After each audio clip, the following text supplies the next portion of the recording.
forever about Iran.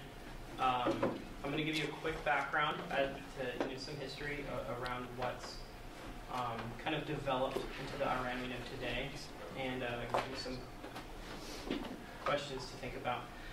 So the Iran we know today in 1921 is when this guy Reza Khan he staged a coup with the British. So he took power, he threw out the other Shah, and he started this secularization trend. Right? You hear a lot, oh, Iran used to be the America of the Middle East, like Iran used to be whatever.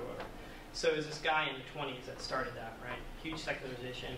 He banned hijabs, he banned a lot of religious assemblies and all that kind of stuff. So that's where that began, right? I think you might have heard that.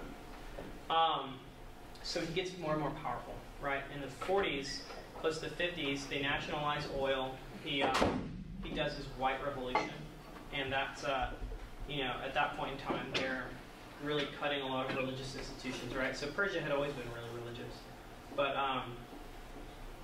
with the help of the British, this guy Shah Reza Khan starts to really cut that, and it kind of grew with people, right? Not everybody, of course, but there was a huge that Shia class is really upset at that kind of stuff. So in the 70s, or between the White Revolution, where they start to over-secularize, and 79 is when Iran became a theocracy, right? That's when the Ayatollahs took power. And between that time, there's a lot of disputes. It was very polarized. And then eventually, this guy Reza Khan gets thrown out of the country. He's in exile. He died in exile. And the Ayatollah takes power and then turns it into a theocracy, right? So at that point, there's a huge shift, all right? So the Reza guy, all right, he was super pro-America, super pro-Great Britain. He had been expanding women's rights and all that kind of stuff. And then as soon as the theocracy is established, right, it's total, black and white, hijabs, all that kind of stuff. Our relationship with Iran got worse, and then by the 80s we had the hostage crisis, and that lasted over a year. It was 444 days, and our relationship has never been better. So since then we don't have a embassy in Iran. We use the Swiss embassy. Iran uses the Pakistani embassy here.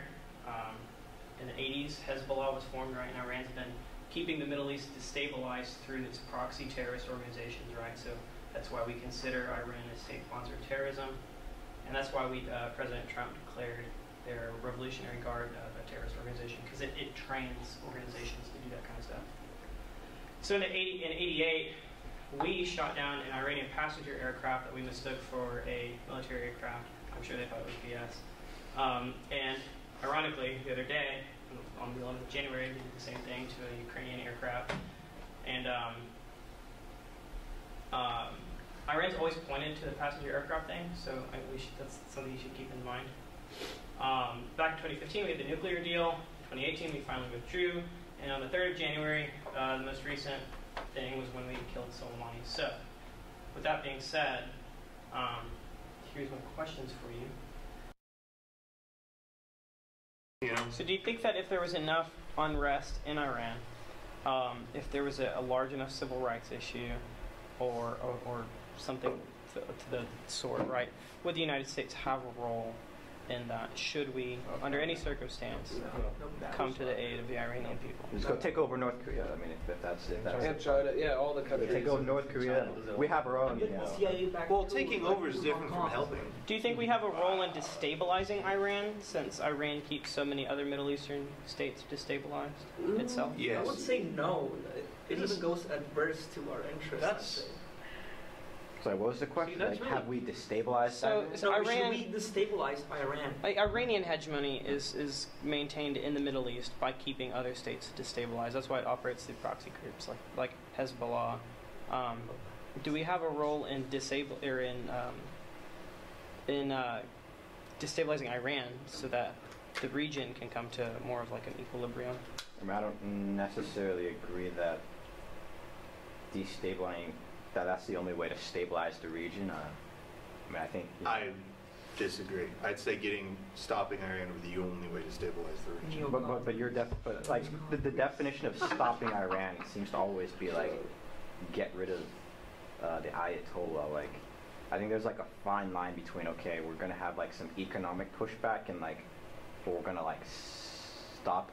I think it's a bit. You're gonna have a finer. really hard time destabilizing a region that is so infatuated with their religion and their idea beliefs that. I mean, aren't we? Yeah, I was about to say, I mean, our beliefs are different, and they aren't, in a lot of countries nowadays, Yeah, but they aren't exactly Christian. You're free to express your beliefs here. That's part of our belief system. Yeah, our belief system is the ability to express. Like, I would say that in a lot of countries in the West, and including Europe especially, I mean, like, freedom is our religion, right? Like, which is a really weird way to say it, but I feel like that's the most accurate way to say it, right?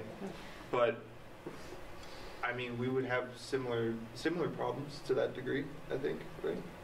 What if we just went in and put a Shah in there?